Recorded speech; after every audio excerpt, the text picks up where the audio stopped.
మీరు కుటుంబ భార్యగా, బిడ్డలుగా, వియ్యంపుడుగా, అల్లులుగా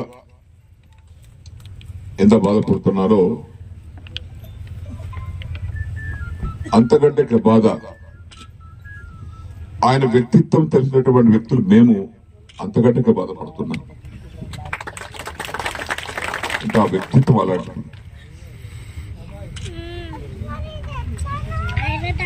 దాదాపు నా కొడుకు వైపు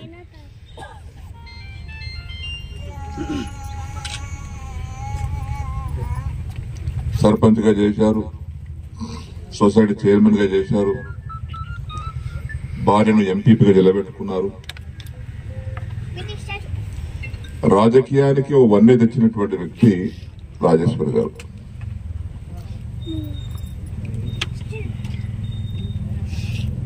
ఏ సమస్య వచ్చినా నేను ఎక్కడున్నా, సార్ మా ఊరికి సమస్య ఉంది, మా రైతులకి సమస్య ఉంది, మా ప్రాంతానికి సమస్య ఉంది అని నేను స్పీకర్ గా ఉన్నప్పుడు, మంత్రిగా ఉన్నప్పుడు, అధికారంలో ఉన్నప్పుడు కొన్ని వందల సార్లు ఫోన్ చేసినటువంటి వ్యక్తి బుద్ధ రాజేశ్వర్ గారు. ఏనాడు కూడా ఒక్కనాడు ఒక్క అంశం కూడా వ్యక్తిగతంగా నాకు ఇది కావాలని అడిగినటువంటి వ్యక్తి కాదు. నాట్ ఈవెన్ వన్స్, ఒక్కనాడు కూడా. ఎప్పుడు మాట్లాడినా నా ఊరు, నా మండలం, నా ప్రజలు, ఇది తప్పితే ఏ ఒక్కనాడు కూడా తన స్వార్థం కోసం నాకు ఫోన్ చేయలేదు. రాజకీయాలంటే ఈ రోజుల్లో, ఇంతకుముందు వారి స్నేహితులు ప్రెస్ మిల విలేకరు మాట్లాడుతుంటే, రాజకీయాలంటే స్వార్థంతో నిండిపోయినటువంటి రోజులు ఈరోజు.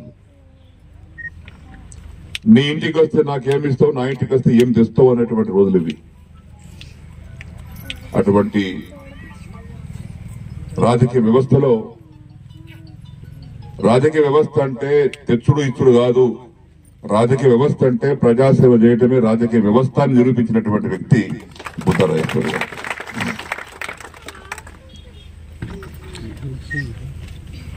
ఇంతకుముందు గంగులు గారు చెప్పారు,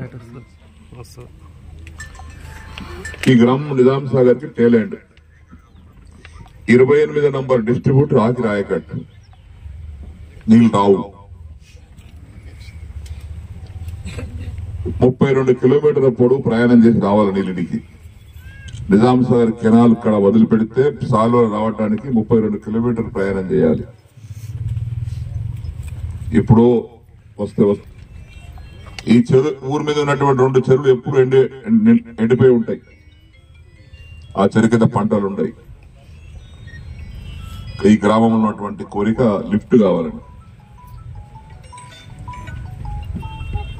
నాకు తెలుసు శ్రీనివాసరావు గారు పక్క ఎమ్మెల్యే, ఇక్కడ మిగతా ఎమ్మెల్యేలు సొందాని గారు, బాబుఖాన్ గారు, చాలా మంది ఎమ్మెల్యేలు ఇక్కడ ఉన్నారు. ఆ రోజుల్లో పార్టీలో ఉన్నప్పుడు ఆయన తెలుగుదేశం పార్టీలో ఉన్నారు. రాజేశ్వర్ గారు, నేను టీఆర్ఎస్ కి వస్తే టీఆర్ఎస్ జాయిన్ అయ్యారు. ఏ పార్టీలో జాయిన్ అయినా, ఎక్కడ జాయిన్ అయినా తన కోసం కాదు. నేను పలానా పదవిలో ఉంటే, పలానా పార్టీలో ఉంటే 10 మందికి న్యాయం చేయగలుగుతాననే సంకల్పంతో చేరడం తప్పితే ఆయన స్వార్థం కోసం కాదు. నా దగ్గరికి వచ్చి గ్రామ పెద్దలను తీసుకొచ్చి లిఫ్ట్ కావాలని అడిగారు. నేను 98 లో మొట్టమొదటి మంత్రి అయ్యాను, హౌసింగ్ శాఖ మంత్రిగా. వచ్చిన వెంటనే నాకు అడిగాడు, సార్ మీరు మంత్రి అయ్యారు, మా కోరిక 30 సంవత్సరాల కోరిక, సాలూరా లిఫ్ట్ కోరిక 30 ఏళ్ల కోరిక. హైడ్రాలజికల్ క్లియరెన్స్ వస్తలేదు, శాంక్షన్ వస్తలేదు, మా పంటలు ఎండుతున్నాయి, పంటలు వండతలేవు, మీరు సాధించి పెట్టాలని చెప్పి గట్టిగా మొండిగా ఇది కావాలని చెప్పి మొండిగా అడిగినటువంటి వ్యక్తి బుద్ధ రాజేశ్వర్ గారు. వారెంబడి, ఎందుకంటే సాలూరా గ్రామం అంటే నాకు కూడా ప్రియమైన గ్రామం. ఇక్కడ మంచి సాంప్రదాయం ఉంది. ఇంతకుముందు సోదరులు చాలా మంది చెప్పారు, ఎలక్షన్ వచ్చినప్పుడే పార్టీలు, ఎలక్షన్ అయిపోయిన తర్వాత మొత్తం గ్రామం కుటుంబంగా పనిచేసుకుంటారు. ఎవరి కష్టం వచ్చినా వారు ఆదుకుంటారు. అలాంటి మంచి గ్రామం సాలూరా గ్రామం. అందరూ వచ్చి నాకు అడిగితే వెంటనే 30 సంవత్సరాల నుంచి కానటువంటి లిఫ్ట్ ఇరిగేషన్ మంజూరుని 30 రోజుల్లో చేయించారు మంజూరు. 3 కోట్ల రూపాయలు ఆనాడు ఖర్చు దానికి. ఆ లిఫ్ట్ ఈరోజు పనిచేస్తా ఉంది. నేను వస్తుంటే నేను సుదర్శన్ రెడ్డి గారికి ఫోన్ చేశాను. వారు కూడా వచ్చేవారట. హైదరాబాద్ లో ఏఐసిసి పిసిసి మీటింగ్ ఏదో ఉందానికి పిలిపి వస్తే అక్కడ వెళ్ళారు. నేను ఫోన్ చేసి మాట్లాడినప్పుడు దీనికి కర్త కర్మ క్రియ లిఫ్ట్ ఇరిగేషన్ కి బుద్ధరాజేశ్వర్ కాబట్టి ప్రతి పొట్టు పొలంలో పడుతున్నాయంటే బుద్ధరాజేశ్వర్ గారి శ్రమ ఉంది కాబట్టి ఆ లిఫ్ట్ ఇరిగేషన్ యొక్క నామకరణం కూడా మనం మార్చి గవర్నమెంట్ పంపించి బుద్ధరాజేశ్వర్ లిఫ్ట్ ఇరిగేషన్